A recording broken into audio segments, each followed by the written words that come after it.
বাংলাদেশের নারায়ণগঞ্জ জেলার সোনারগাঁয়ে অবস্থিত একটি রহস্যময় শহর পানাম নগর। সাদা সাদা পুরনো প্রাসাদ, ফাঁকা রাস্তা আর নীরবতা যেন প্রতিটি ইটে ইটে লুকিয়ে রেখেছে শত বছরের এক অন্ধকার কাহিনী। আজ আমরা বলবো সেই গা শিউরে ওঠা গল্প, যেখানে ইতিহাস মিশেছে আতঙ্কে, আর বাতাসে ভেসে বেড়ায় এক ভয়ানক অভিশাপ।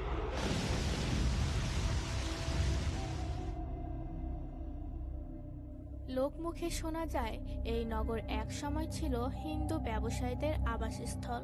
তারা এখানে কালী পূজা করতেন গোপনে, গড়ে তুলেছিলেন গোপন মন্দির।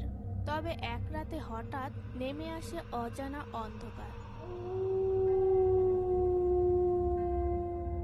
শোনা গেছে সেই রাতে এক কালো পোশাক পরা সাধক পূজারত অবস্থায় হঠাৎ অদৃশ্য হয়ে যায়।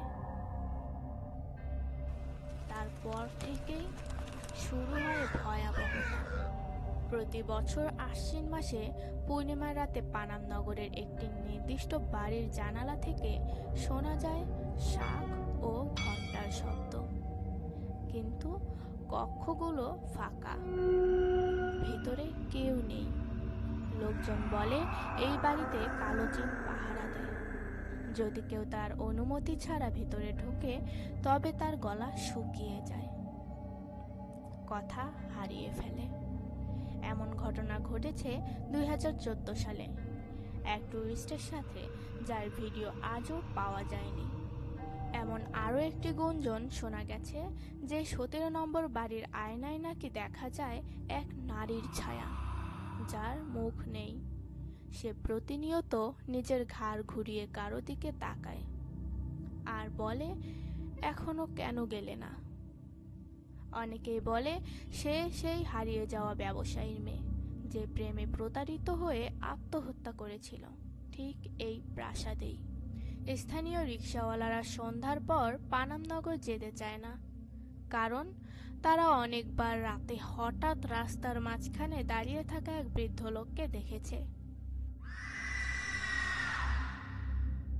পানাম নগর শুধু ইতিহাস নয়, এ এক লুকানো জগৎ, যেখানে দিনের আলোয় যা দেখা যায়, রাত নামলে তা হয়ে ওঠে বিভীষিকা। এখানে বাতাসও কিছু বলে, তুমি কি শুনতে পাও? তোমার পেছনে কে? এই ছিল পানাম নগরের ভয়ানক রহস্যের এক ঝলক।